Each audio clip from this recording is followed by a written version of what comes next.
Hello everyone and welcome back to another video of Immigrate with French.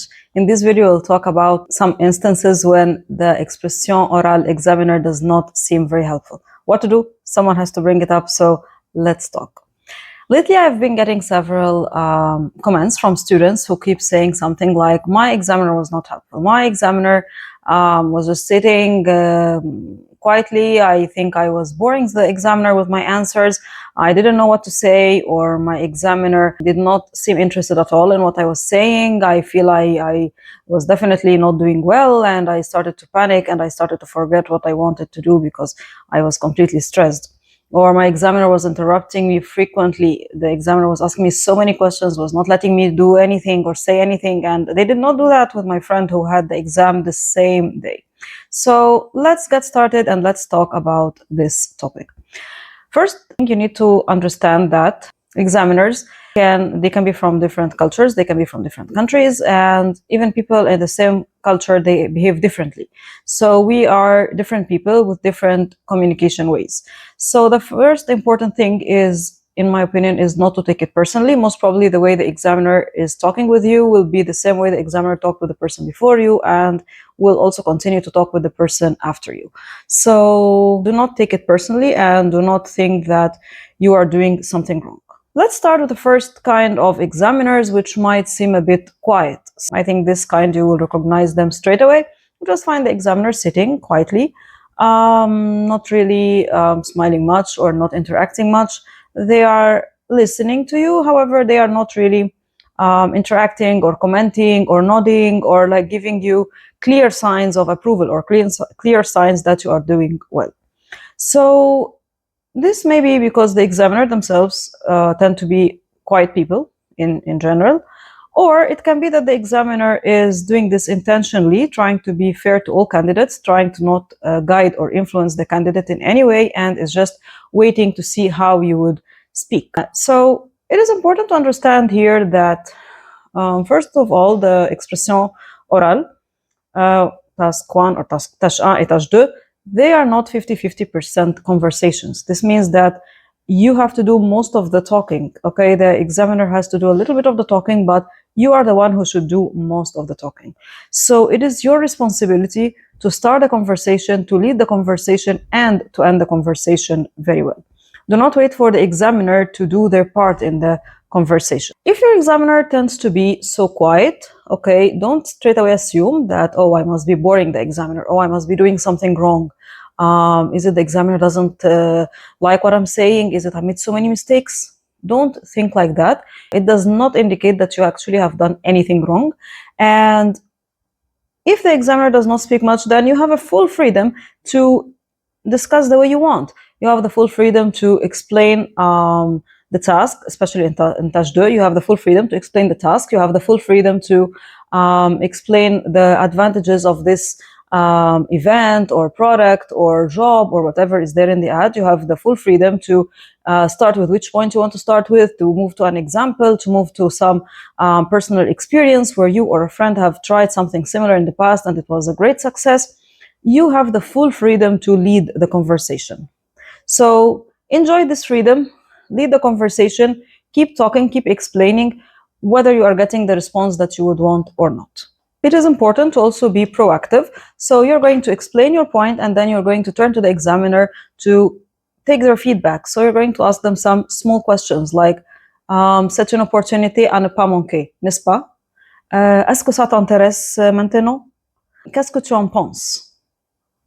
So this way you are being proactive, you are explaining, you are taking their feedback so that you can continue to discuss the topic and continue your explanation. I believe that the best way to be prepared for this is while doing your exam preparation, to prepare for a quiet examiner. So imagine when you are preparing your tasks that you are going to explain this to a very nice but quiet friend, okay? How would you explain it to them regardless of being quiet, okay? So don't wait for a very attentive listener, but just explain and plan to or prepare to explain even if the listener is not the way you'd want, okay? And also don't really care much. It doesn't really matter much at the end of the conversation. It doesn't matter whether the examiner agrees with you and says, okay, je suis convaincu, je vais aller avec toi.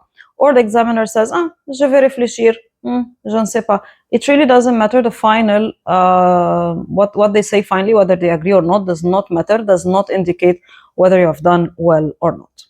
Okay, now we come to the second scenario where you can face in the expression orale, which I would call the examiner who ruins your scenario. So for example, you have a job offer d'emploi, and you ask the examiner, as-tu trouvé un emploi? And the examiner says, oui, j'ai trouvé un emploi. You have some event or some activity to do, and you ask them, oh, do you have any plans for next weekend? And they say, yes, I do. What can you do in this case? So many students get to feel that, oh, the examiner is not helpful, is not cooperating with me. They kind of panic. This is not what they were expecting, and they totally forget, or they panic and they are not able to maintain the conversation. So in this case, if this happens with you, it is very important to calmly understand and give a suitable response and then move to your topic. So if your friend says that, oh yeah, I have found a job, j'ai trouvé un emploi, what can you do? You can say, ah oui, super, félicitations. Quel travail as-tu trouvé? Mais je pense que tu devrais quand même postuler à ce poste parce que, and start mentioning the advantages of your job. Télétravail par exemple, la rémunération est excellente, tu vas travailler avec les enfants et je sais que tu aimes les enfants. You can start giving the reasons that, okay, it's great that you found a job, however, I have better reasons, or I have strong reasons why you should still apply for that job. So see here, if the examiner changes the answer or does not say the answer you expect, no problem. You can still fix it. You can still work on that and cooperate with the examiner to have a good conversation.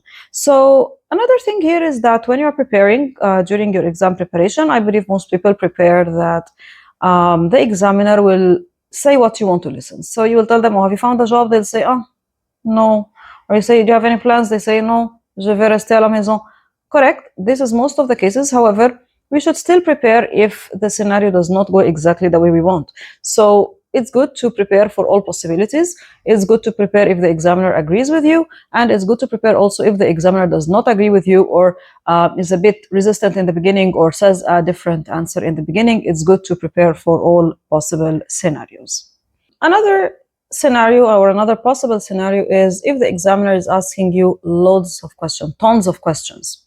Okay, so you're talking and the examiner keeps stopping you to ask, but what if? How can this be possible? Okay, what can you do? And some people tell me, oh, but this did not happen with my friend. Okay, or this did not happen with me last time.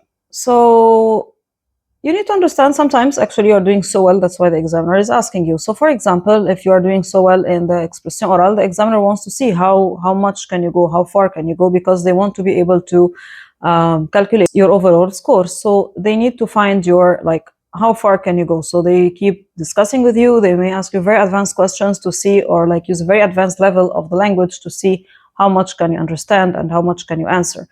This will not be the case if the student is an A2, for example, niveau A2, someone speaking at A2, speaking, making simple sentences with great difficulty and a very slow pace. The examiner is not going to impose on them also very advanced questions. It's not like, fixed set of questions for all. No, because it depends on the student's level. I mean, imagine when you were learning French in the beginning, at the very, beginner levels, if you will try to talk with someone and this person will talk to you at a very advanced manner in an in-depth topic, you will panic and you will not be able to talk. So the same way here, if you're doing well in the exam, the examiner may try to push you with more advanced questions. Don't panic, answer as much as you understand, and know that maybe the examiner is trying to see, are you B2, are you C1, even if you are in C1, exactly in which NCLC level, they are trying to see exactly where you are. It doesn't mean that you are doing something wrong, okay? So if the examiner is stopping to ask you several questions, it's important also that when you prepare the topic, prepare the different topics before the exam, you have good explanations, you are able to discuss the topic from different angles, and you're able to explain, to give examples. So prepare the topics thoroughly before the exam. Another thing is it's important to have flexibility when you answer. So for example, we had a topic before about camping, and the examiner gave an excuse that j'ai mal à dos. My back hurts, I cannot, I don't think that this is suitable for me. So the student wanted to give some excuse that we can get you an inflatable mattress, we can get you a medical mattress. If you're not able, but she was not able to find the word mattress, like she doesn't know the word mattress en français.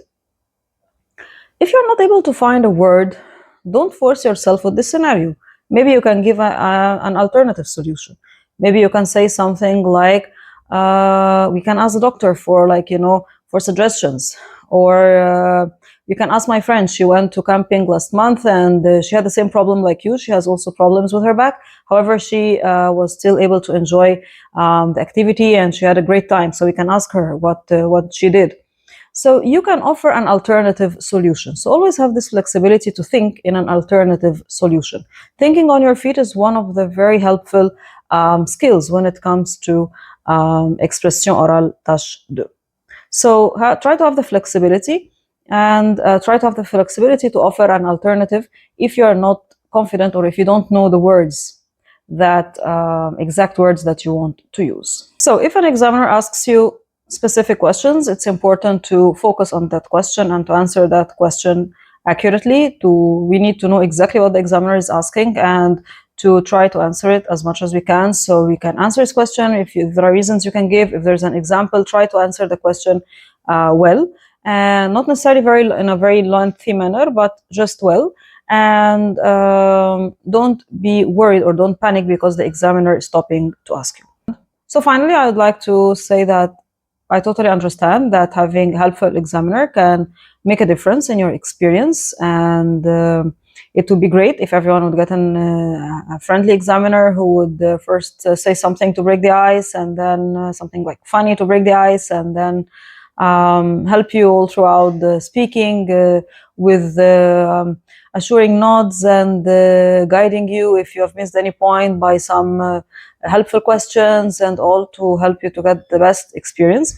However, you should still be very well prepared. So take it as a challenge that you'll be very well prepared and you are ready to answer regardless of which kind of examiner you have. Consider you are a salesperson. You have to sell your product to everyone. You cannot say, oh, I'm going to sell only to the nice people or to the people that, are kind of like, exactly like me. No, you have to sell to everyone. Okay? Be prepared that you're going to speak to anyone, or like you're going to that you are ready to explain to any examiner and to speak with any examiner confidently. Take it as a challenge, and do not wait for the perfect day where you'll find the most helpful examiner to get your score. It is your score, so it is important that you prepare well and that you go to the exam well prepared and confident that you are going to be able to do it regardless of what kind of experience you have in the expression orale. Finally, I wish you all the best of luck in your exam, and let me know in the comments if you have any questions or if you have faced any of that before. Bon courage, bonne journée et au revoir. Thanks for watching. Preparing for TEF Canada exam? Subscribe now for more weekly tips.